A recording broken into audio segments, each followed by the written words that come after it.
দেখো আমরা আগের ক্লাসে জানতে পেরেছিলাম যে প্রিন্সিপাল ভার্ব কাকে বলে, অক্সিলারি ভার্ব কাকে বলে এবং অক্সিলারি ভার্বের যে ভার্ব মডাল, সেমি মডাল সেগুলো আমরা জানতে পেরেছিলাম। আজকে আমি আগের ক্লাসের কমেন্টে দু একজন আমাকে জানিয়েছে যে অক্সিলারি ভার্বের উদাহরণ দিয়ে বোঝালে ভালো হয়, সেই কারণে আমি কিন্তু আজকে তোমাদের আবার নতুন করে উদাহরণ সহ বোঝানোর জন্য এই ক্লাসটা নিচ্ছি। আশা করি এই ক্লাসটা তোমাদের পক্ষে খুব উপকারী হবে।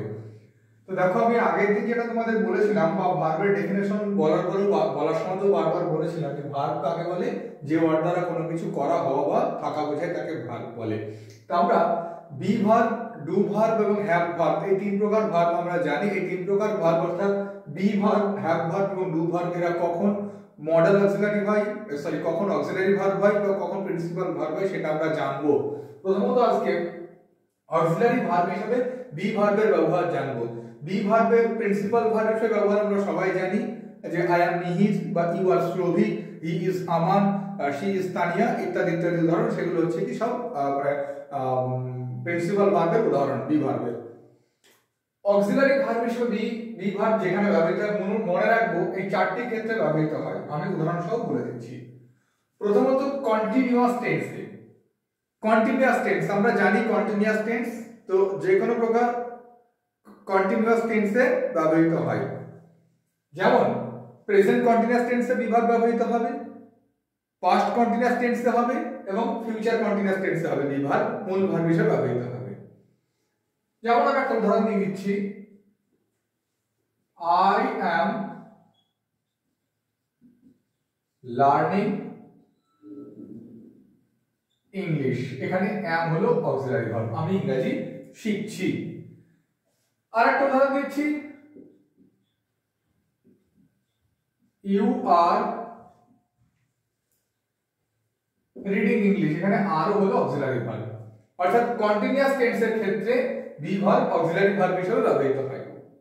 দ্বিতীয়ত আমরা কি লিখছি, ভবিষ্যতে কি হবে সেই প্ল্যান যদি আগে থেকে করা থাকে, আগে থেকে নির্দিষ্ট করা থাকে, সেক্ষেত্রেও কিন্তু বি ভার্ব হবে। কি বললাম, ভবিষ্যতে কি হবে সেটা যদি আগে থেকে নির্দিষ্ট করা থাকে, আগে থেকে ডিসিশন নেওয়া থাকে, সেটাও কিন্তু বি ভার্ব হবে। যেমন একটা উদাহরণ এখানে দিয়েছি, I am to meet him at the station. I am to meet him at the station. আমি তার সাথে স্টেশনে দেখা করব। অর্থাৎ I am to meet him at the station, আমাকে তার সাথে স্টেশনে দেখা করতে হবে। অর্থাৎ তার সাথে স্টেশনে দেখা করার প্ল্যানটা আমার আগে থেকে ছিল, আমাকে যেতেই হবে।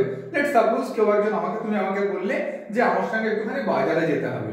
আমি তখন বললাম যে I am to meet him at the station, because আমার আগে থেকে প্ল্যান করা আছে। তুমি আমাকে বাজারে যেতে বললে, তোমার সাথে বাজারে আমি যেতে পারছি না, কারণ কি আমার আগে থেকে একটা ডিসিশন নেওয়া আছে।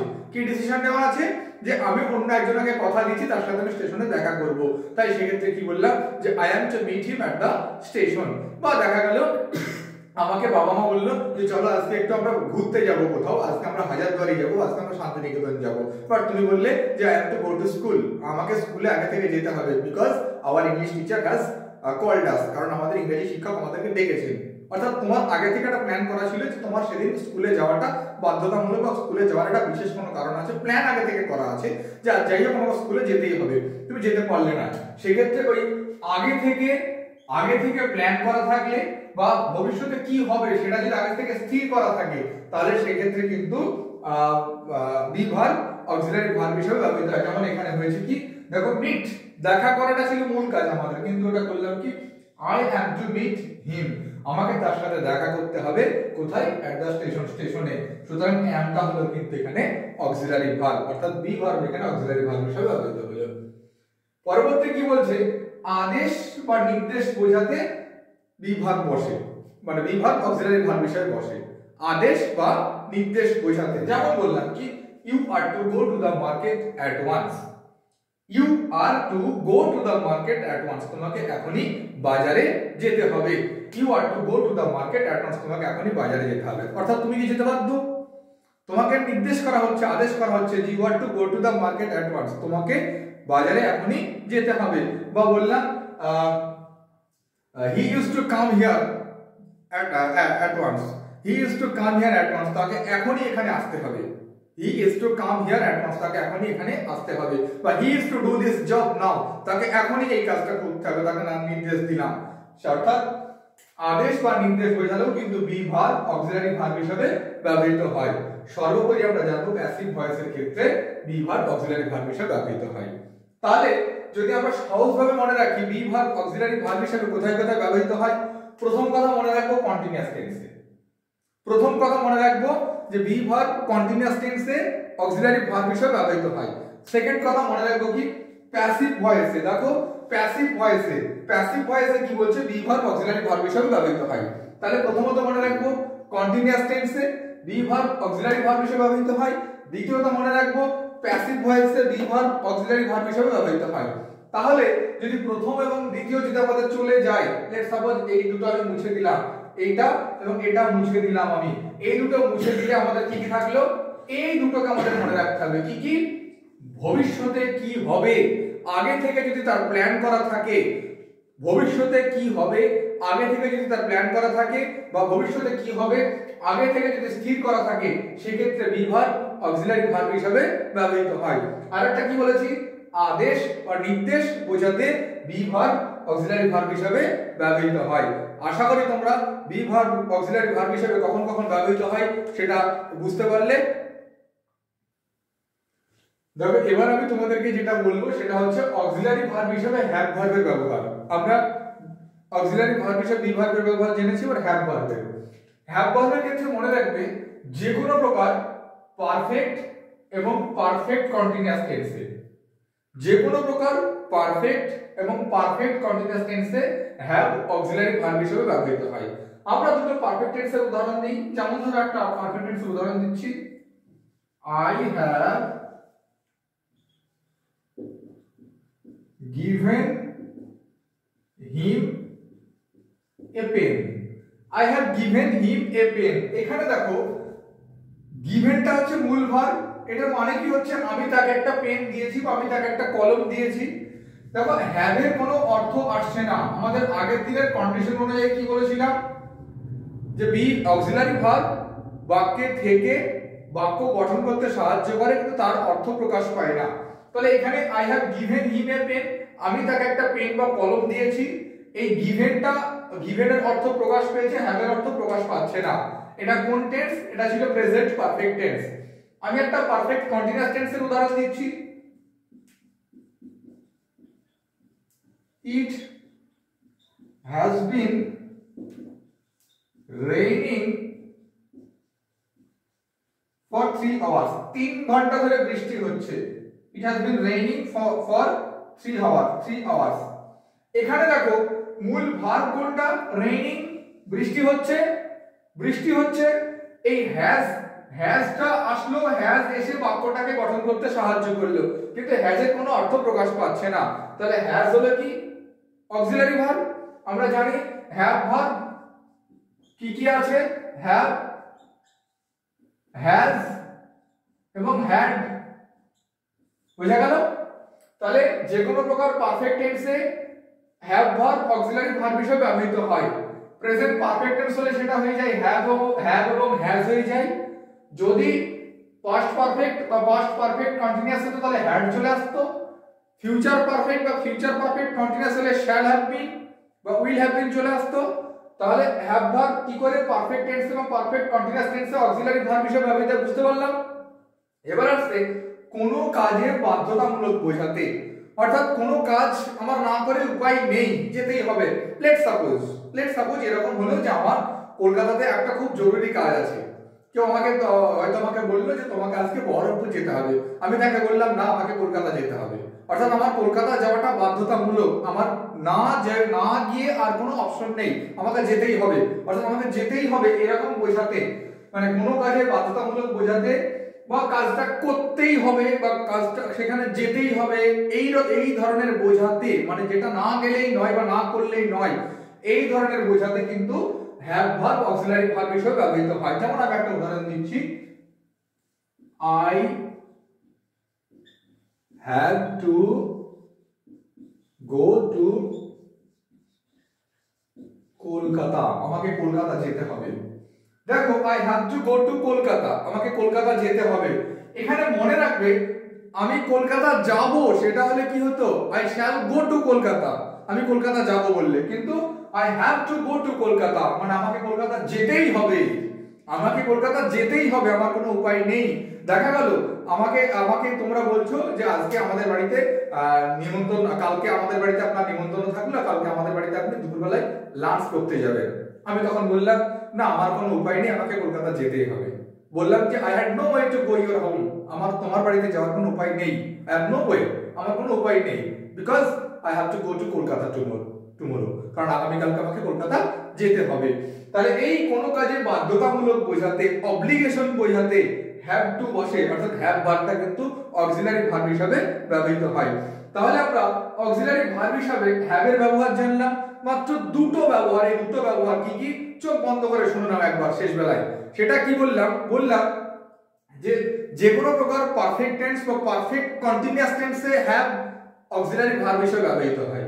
আরেকটা কি বললাম যে কোনো অব্লিগেশন বোঝাতে বা কোনো কাজে বাধ্যতামূলক বোঝাতে হ্যাভ কিন্তু অক্সিলারি ভার্ব হিসেবে ব্যবহৃত হয়। দেখো এবারে জানবো আমরা অক্সিলারি ভার্ব হিসেবে ডু ভার্বের ব্যবহার। আমরা বি ভার্ব জানলাম, হ্যাভ ভার্ব জানলাম, অক্সিলারি ভার্ব হিসেবে ডু ভার্ব। মনে রাখবে ইন্টারোগেটিভ সেন্টেন্স তৈরি করতে গেলে, ইন্টারোগেটিভ সেন্টেন্স তৈরি করতে গেলে ডু ভার্ব অক্সিলারি ভার্ব হিসেবে আসে। যেমন আমি একটা উদাহরণ দিয়ে বোঝাচ্ছি।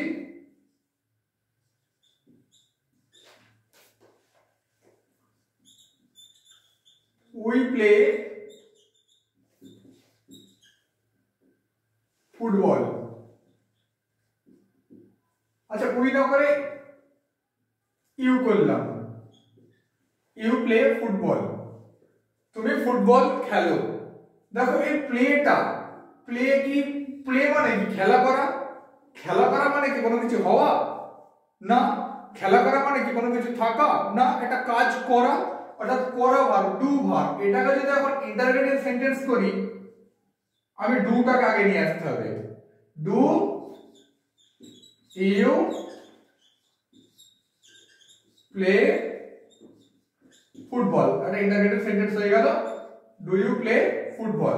তাহলে এই ক্ষেত্রে ডুটা অক্সিলারি ভার্ব হয়ে গেল, মনে থাকবে। তাহলে ডু ভার্ব অক্সিলারি ভার্ব হিসেবে কখন ব্যবহৃত হয়? ইন্টারোগেটিভ সেন্টেন্সে। একটা উদাহরণ দিয়ে দেখলাম, ইউ প্লে ফুটবল আমরা লিখেছিলাম, সেটাকে যখন ইন্টারোগেটিভ করলাম বা প্রশ্নবোধক করলাম, সেই বাক্যটা কি হয়ে গেল? ডু ইউ প্লে ফুটবল, তুমি কি ফুটবল খেলো বা তোমরা কি ফুটবল খেলো, ডুটা হয়ে গেল তখন কি অক্সিলারি ভার্ব। নেগেটিভ সেন্টেন্সের ক্ষেত্রে একই উদাহরণ দিচ্ছি আমি, ইউ প্লে ফুটবল, এটাকে যখন না করব, এটাও দেখো প্লে, ডু ভার্ব আমরা আগে জানলাম, তাহলে তখন হয়ে যাবে কি you do not play football. তখন দেখো হয়ে গেল কি you do not play football. তো এই যে ডুটা চলে আসলো, এই ডুটা আসলে কি অক্সিলারি ভার্ব, কারণ এখানে প্রিন্সিপাল ভার্ব কে প্লে, এখানে প্রিন্সিপাল ভার্ব প্লে ছিল। তাহলে ইন্টারোগেটিভ সেন্টেন্সে ডু আসলো অক্সিলারি ভার্ব হিসাবে, নেগেটিভ সেন্টেন্সে ডু আসলো অক্সিলারি ভার্ব হিসাবে। এবার দুটো মজা, এই দুটো খুব কমন জিনিস, এই ইন্টারোগেটিভ সেন্টেন্স এবং নেগেটিভ সেন্টেন্সে। এবার দুটো মজার জিনিস আছে। কোন ভার্বকে প্রথমে ব্যবহার করলাম, পরে সেই ভার্বকে যদি আর ব্যবহার না করতে চাই, সেই ভার্বকে ব্যবহার করলেও করতে গেলেও ভালো লাগবে না, তখন ডু ভার্ব ব্যবহার করা হয়। যেমন উদাহরণ দিচ্ছি, উদাহরণ দিলাম ধরো Souvik runs fast, Souvik runs fast. এটার মানে কি? সৌভিক রানস ফাস্ট মানে কি সৌভিক জোরে দৌড়ায়, সৌভিক দ্রুত দৌড়ায়। তারপরে লিখলাম yes he does, Souvik runs fast, Souvik দ্রুত দৌড়ায়, সৌভিক জোরে দৌড়ায়, দিয়ে বললাম yes he does, হ্যাঁ সে তাই করে। অর্থাৎ yes বললাম সৌভিক দ্রুত দৌড়ায়, জোর দেওয়ার জন্য বললাম সৌভিক দ্রুত দৌড়ায়, Souvik runs fast, yes he does, Souvik runs fast. তারপর এটা কি হতো? yes he runs fast হতো। অ্যাকচুয়ালি এই yes he runs fast এই শব্দটাকে আমরা এখানে না বসিয়ে তার পরিবর্তে কি বসালাম? does বসালাম। বোঝা গেল? আর কোথায় কোথায় হয়? কোন অ্যাফারমেটিভ সেন্টেন্সের বক্তব্যকে গুরুত্ব দিতে, অ্যাফারমেটিভ সেন্টেন্সের বক্তব্যকে জোর দিতে, কোন অ্যাফারমেটিভ সেন্টেন্সের বক্তব্যকে গুরুত্ব দিতে ডু ব্যবহার করা হয়। সেই অ্যাফারমেটিভ সেন্টেন্সের একটা বক্তব্য যেটা আমি বলছি সেই বক্তব্যটাকে যদি মনে করি আমি জোর দিয়ে বোঝাবো, বক্তব্যটাকে যদি মনে করি আমি আরো গুরুত্ব দেবো, সেই বক্তব্যটাকে গুরুত্ব দেওয়ার জন্য তখন কি হয় যে ডু কে আমরা এক্সট্রা একটা ডু কে নিয়ে আসি। যেমন ধর এখানে বললাম his performance impressed me, his performance impressed me, অর্থাৎ তার পারফরম্যান্স, তার খেলার পারফরম্যান্স হতে পারে, তার অভিনয়ের পারফরম্যান্স হতে পারে, সেটা আমাকে কি করেছিল? ইমপ্রেসড করেছিল, প্রভাবিত করেছিল।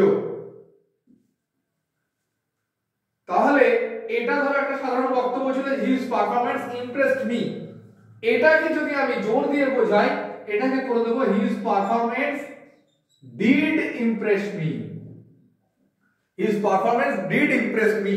তখন এই ডিডটা হয়ে গেল কি? অক্সিলারি ভার্ব, কারণ মূল ভার্ব কি ছিল? ইমপ্রেস, এটা ছিল মূল ভার্ব, তখন ডিড হয়ে গেল কি? Auxiliary verb. বোঝা গেল নাকি আরেকবার বলে দেব?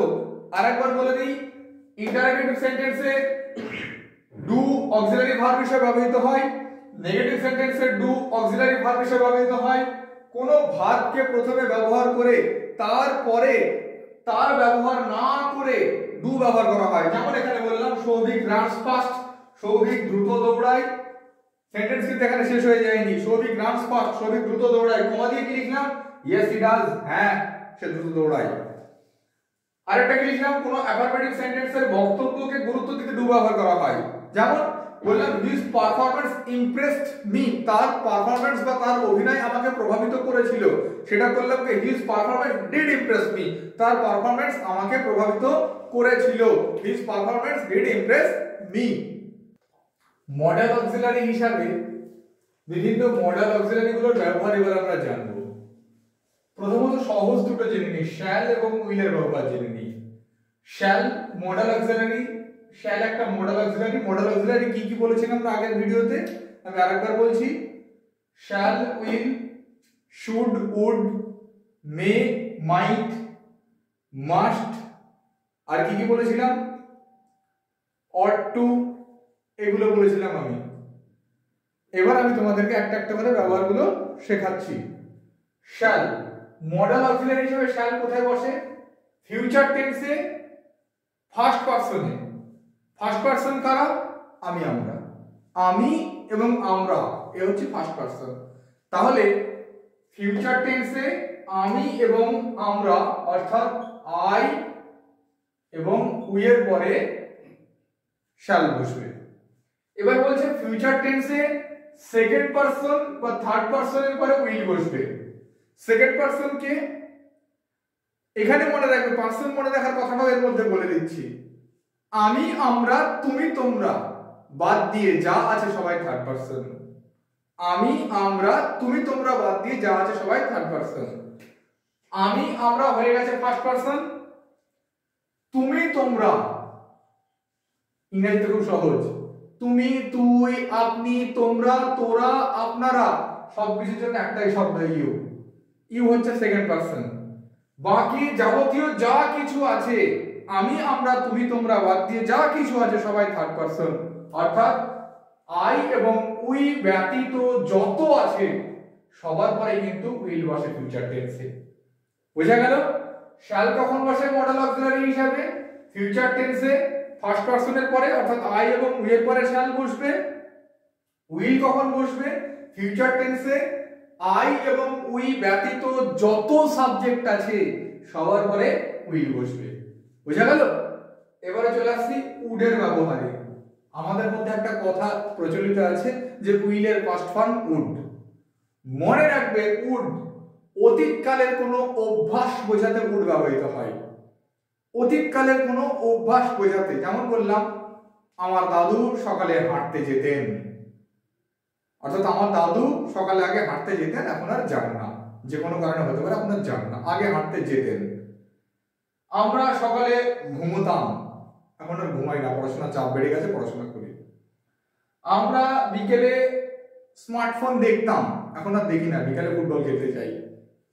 আমরা রাতে টিভি দেখতাম, এখন আর রাতে টিভি দেখি না, আমরা এখন রাতে বসে দাদু ঠাকুমার কাছে গল্প শুনি। তাহলে এই অতীতকালের কোনো অভ্যাস বোঝাতে উড ব্যবহৃত হয়। যেমন লিখলাম he would go for a morning walk, he would go for a morning walk, তিনি মর্নিং ওয়াকে যেতেন, তিনি প্রাতঃ ভ্রমণে যেতেন বা তিনি সকালে হাঁটতে যেতেন। এই যেতেন, খেতেন, পড়তেন, আনতেন, মারতেন, পড়াতেন, খেলাতেন, নাচতেন, গাইতেন, এইরকম বোঝাতে বা গাইতো, খেত, এরকম বোঝাতে উড বসে। বোঝা গেল? এবার আসছি মে। ছোটবেলা থেকে জেনে আসছি may I come in sir, may I come in sir, অর্থাৎ কি আমি কি আসতে পারি স্যার? ক্লাসের বাইরে যে গিয়েছি আমি, ক্লাসের বাইরে থেকে ভিতরে আসার জন্য বলছি may I come in sir বা may I come in ma'am, অর্থাৎ অনুমতি নেওয়ার জন্য মে ব্যবহার করছি। আর একটা বলছে কি সম্ভাবনা বোঝাতে, কোনো কিছু করার সম্ভাবনা আছে, কোনো কিছু হওয়ার সম্ভাবনা আছে, এরকম সম্ভাবনা বোঝাতে মে বসে। সম্ভাবনা, যেমন ধরো বললাম আজ বৃষ্টি হতে পারে, বৃষ্টি হবে কিনা আমরা জানি না, কিন্তু বৃষ্টি হতে পারে, তাই বললাম যে আজ বৃষ্টি হতে পারে। বা বললাম কালকে বেড়াতে যেতে পারি, যাবো কিনা গ্যারান্টি নেই কিন্তু যেতে পারি, এইরকম সম্ভাবনা বোঝালে মে বসে। বললাম সে আমাদের সাথে যোগদান করতে পারে, তখন মে বসবে। যেমন হি মে জয়েন উইথ আস, তিনি বা সে আমাদের সাথে যোগদান করতে পারে। মে আই কাম ইন, আমি কি ভিতরে আসতে পারি, সেক্ষেত্রে কিন্তু মে বসলো। মনে রাখবো কোনো সম্ভাবনা বোঝাতে বা অনুমতি বোঝাতে মে ব্যবহৃত হয়। এবার আসছি মাইট। মাইট হচ্ছে মেয়ের পাস্ট ফর্ম। এই যে এম এ ওয়াই মে, তার পাস্ট ফর্ম হচ্ছে মাইট। মাইট কখন ব্যবহৃত হয়? করতে পারতো, যেতে পারতো, খেতে পারতো, এরকম বোঝাতে। দেখো উড়ে কি ছিল? করতেন, করতো, মানে উড়ে ছিল যে নিয়মিত কোনো কাজ করতো, এরকম বোঝাতে উড ব্যবহৃত হয়েছিল, অতীতকালের অভ্যাস বোঝাতে। আর মাইট কি বলছে? মেয়ের পাস্ট ফর্ম, অর্থাৎ মাইটের ক্ষেত্রে কি বলছে? কোনো কাজ দেখা গেল সে কিছু একটা করেছে। লেটস সাপোজ আমি সৌভিককে 10 টাকা দিয়েছি, স্কুলে টিফিন খাওয়ার জন্য 10 টাকা দিয়েছি। সৌভিক বলল আমাকে 20 টাকা দিতে পারতো, অর্থাৎ সৌভিক মনে মনে চাইছিল যে আমাকে 20 টাকা দিলে, তাকে 20 টাকা দিলে ভালো হতো। সৌভিক বলল আমাকে 20 টাকা দিতে পারতো, তখন মাইন্ড বসবে। বা দেখা গেল আমি তোমাদের অক্সিলারি ভার্বের উপর দুটো ভিডিও দিচ্ছি, বললে তোমরা একটা ভিডিও দিতে পারতেন, উনি আমাদের একটা ভিডিও দিতে পারতেন। He might give us in a video, একটা ভিডিও দিতে পারতেন। বা he might cover the class in a video, তিনি একটা ভিডিওতে পুরো ক্লাসটাকে কভার করতে পারতেন, সেক্ষেত্রে মাইট, অর্থাৎ করতে পারতেন, এটা করলে ভালো হতো, এই রকম বোঝাতে মাইট বসে। বোঝা গেল মাইটটা কখন বসে এবং মে কখন বসে? আমি আরেকবার বলে দিচ্ছি। শ্যাল বসে কখন? ফিউচার টেন্সে আই এবং উই এর পরে শ্যাল বসে। ফিউচার টেন্সে আই এবং উই ব্যতীত যত কিছু সাবজেক্ট আছে তাদের পরে উইল বসে। অতীতকালের কোনো অভ্যাস বোঝাতে বা অতীতকালে অভ্যাস ছিল এরকম বোঝাতে উড বসে। মে কখন বসে? কোনো কিছুর অনুমতি বোঝাতে বা কোনো কিছু হওয়ার সম্ভাবনা, পারার সম্ভাবনা, করার সম্ভাবনা বোঝাতে মে বসে। মাইট কখন বসে? মেয়ের অতীতকাল বা মেয়ের পাস্ট ফর্ম হিসেবে বসে, অর্থাৎ এটা করতে পারতেন, খেতে পারতেন, করতে পারতো, যেতে পারতো, এইরকম যে এটার থেকে এটা করলে ভালো হতো, এরকম বোঝালে মাইট বসে। দেখো এবার আমরা মডেল অক্সিলারি হিসেবে ক্যানের ব্যবহার জানবো। Can, CAN, can. ক্যানটা কখন ব্যবহৃত হয়? কোনো কিছু পারার সামর্থ্য বোঝাতে, এবিলিটি বোঝাতে বা সামর্থ্য বোঝাতে ক্যান ব্যবহৃত হয়। যেমন একটা উদাহরণ আমরা দিচ্ছি, আই ক্যান সিং, আমি গাইতে পারি। আই ক্যান সিং মানে আমি গাইতে পারি বা আমি গান করতে পারি। বা দিলাম দে ক্যান প্লে ফুটবল, তারা ফুটবল খেলতে পারে। তাহলে মেয়ের সাথে ক্যানের পার্থক্য কি ছিল? মেয়ে ছিল সম্ভাবনা বোঝাতে, যে পারতেও পারে, করতেও পারে, নাও করতে পারে। আর ক্যান হচ্ছে পারে, তার সামর্থ্য বা এবিলিটি বোঝাতে। সামর্থ্যের ইংরেজি হচ্ছে এবিলিটি, ABILITY, এবিলিটি বোঝাতে কিন্তু ক্যান বসে। আর তারপর আসছি কুড। কুড কখন বসে? ক্যানের পাস্ট ফর্ম হিসেবে কুড বসে। আবার কখনো কখনো সৌজন্য প্রকাশ করতেও কুড বসে। ক্যানের পাস্ট ফর্ম হিসেবে কেমন বসে? I could not identify the fault. I could not identify the fault. আমি ত্রুটিটা বুঝতে পারলাম না বা আমি ত্রুটিটা খুঁজে পেলাম না। আইডেন্টিফাই মানে কি? খুঁজে পাওয়া। আর আই কুড নট আইডেন্টিফাই, আমি খুঁজে পেলাম না বা আমি জানতে পারলাম না। কি জানতে পারলাম না? দ্য ফল্ট, ত্রুটিটা বা ভুলটা জানতে পারলাম না আমি। আর কি বলছে? সৌজন্য প্রকাশ করতে। সৌজন্য প্রকাশ করতে অর্থাৎ সেটা কি বললো যে could you please lend me a pen, অর্থাৎ আমি কারোর সাথে একটা পেন চাইছি, তাকে আমি বলতে পারতাম যে please give me a pen, আমাকে একটা পেন দিন দয়া করে। কিন্তু আমি সরাসরি তার সাথে না চেয়ে আরো তার কাছে ভদ্র হয়ে, আরো তার কাছে সৌজন্যতা দেখিয়ে বললাম could you please give me a pen, তুমি কি আমাকে একটা পেন দিতে পারবে, বা আপনি কি আমাকে একটা পেন দিতে পারবেন, বা বললাম could you please help me, আপনি কি আমাকে সাহায্য করতে পারবেন। অর্থাৎ তার কাছে খুব কাতর সুরে বললাম যে আপনি কি আমাকে সাহায্য করতে পারবেন, বা আপনি কি আমাকে একটা পেন দিতে পারবেন। তখন এই সৌজন্য প্রকাশ করতে কুড ব্যবহৃত হয়। তখন কি হয়? Could you please lend me a pen, বা could you please give me, could you please help me, এগুলো। তাহলে আমরা ক্যান জানলাম কোনো সামর্থ্য বা এবিলিটি বোঝাতে, পারা বোঝাতে ক্যান বসে। আর কুড জানলাম ক্যানের পাস্ট ফর্ম হিসেবে কুড বসে। আবার বললাম কি সৌজন্য প্রকাশ করতে কুড বসে, যেমন could you please give me a pen বা could you please lend me some rupees, আপনি কি আমাকে কিছু টাকা দিতে পারবেন, বা আপনি আমাকে কি একটা পেন দিতে পারবেন। এবার আসছে মাস্ট। মাস্ট মাস্ট মাস্টের ব্যবহার কি? মাস্ট হচ্ছে আবশ্যিকতা বোঝাতে, দৃঢ় সংকল্প বোঝাতে, অর্থাৎ কোনো কিছু অবশ্যই অবশ্যই করব, আবশ্যিকতা অর্থাৎ কম্পালসারি কিছু বোঝাতে তখন কিন্তু মাস্ট বসে। যেমন বললাম উই মাস্ট ওবে আওয়ার প্যারেন্টস, আমাদের উচিত, উই মাস্ট ওবে আওয়ার প্যারেন্টস, আমাদের বাবা মাকে ওবে করা বা বাবা মাকে মেনে চলা উচিত। মাস্ট হয়ে গেল। এবার আসছি শুড আর অট টু। এটা নিয়ে অনেকের কনফিউশন হয়। আমি বলে দিই শুড আর অট টু একই অর্থে ব্যবহৃত হয়। শুড মানেও উচিত, অট টু মানেও উচিত। ব্যবহারটা একটুখানি আমি দেখিয়ে দেবো, ওই জন্য একটুখানি দুটো উদাহরণ দেবো এখানে আমি। এখানে দেখো এটা লিখে রেখেছি তোমাদের জন্য, বেশি জোর দিয়ে বোঝাতে অট টু হয়। উচিত অর্থে শুড বসে, উচিত অর্থে অট টু বসে। আমি যদি শুডের জায়গায় অট টু বসাই, অট টুর জায়গায় শুড বসাই, ভুল কোনোটাই নয়, দুটোই ঠিক। তবে বেশি জোর দিয়ে কিছু বোঝাতে অট টু বসে। নরমালি অ্যাফারমেটিভ সেন্টেন্সের ক্ষেত্রে শুডের জায়গায় অট টু বসিয়ে দিলেই হয়ে যায়। যেমন উই শুড রিড ডেইলি, আমাদের প্রত্যেকদিন পড়া উচিত। আবার একটা উদাহরণ দিলাম, উই শুড রিড ডেইলি, আমাদের প্রত্যেকদিন পড়া উচিত। সেটাকেই এখন কি করলাম, we ought to read daily. দেখো কোনো কিছু চেঞ্জ না করে শুধু শুডের জায়গায় অট টু বসিয়ে দিয়েছি, যেখানে শুড ছিল সেখানে অট টু বসিয়ে দিয়ে উই শুড রিড ডেইলি সেটা করে দিয়েছি we ought to read daily. এখন প্রশ্ন হচ্ছে যদি নেগেটিভ সেন্টেন্স হয়, they should not do that job, ওই কাজটা তাদের করা উচিত নয়। They should not do that job, এখানে দেখো শুডের পরে নট ছিল, আর আগের সেন্টেন্স আমরা কি জানলাম, শুডের পরিবর্তে অট টু বসালে হয়ে যায়। তাহলে এই অট টু আর এখানে শুডের পরে নট ছিল, তাহলে এখানে অট টু আর নটটা কোথায় বসবে? মনে রাখবে যখন অট টু বসবে এই নটটা টু এর আগে চলে আসবে। নটটা কি হবে? টু এর আগে চলে আসবে। যেমন একটা উদাহরণ এখানে দিয়েছি, দে আগেরটা ছিল they should not do that job, ওই কাজটা করা তাদের উচিত নয়, কিন্তু এখানে করে দিলাম দেখো they ought not to do that job. অর্থাৎ এই অট এবং এই টু, এই অট টুর মাঝে কিন্তু নটটা চলে আসলো। অ্যাফারমেটিভ সেন্টেন্সে কি হয়েছিল, শুডের জায়গায় শুধু অট টু বসিয়ে দিয়েছিলাম, সিম্পল ব্যাপার। মনে রাখবে নেগেটিভ সেন্টেন্স হলে শুডের জায়গায় যখন অট টু বসাবো এই নট শব্দটা অট এবং টু এর পরে আসবে, এটা কিন্তু মনে রাখবো। আশা করি এখানে ক্যান, কুড, মাস্ট, শুড এগুলো বুঝতে পারলাম। এবার আমরা চলে আসছি আমাদের যেটা সেমি মডাল, সেমি মডালে চলে আসছি।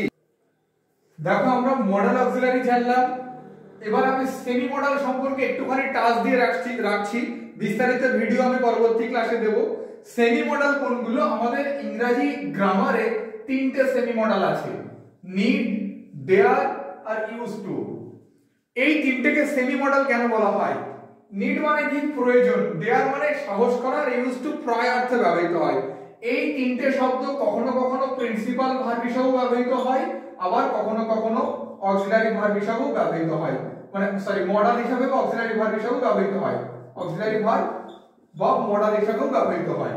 সেই জন্য এই তিনটে ভার্বকে সেমি মডাল বলা হয়। এদের নিয়ে নিড, ডেয়ার এবং ইউজ টু নিয়ে বিস্তারিত ভিডিও আমি খুব শীঘ্রই একটা নিয়ে আসব, সেখানে আমি পুরো সেমি মডেলের ক্লাসটা বোঝাবো।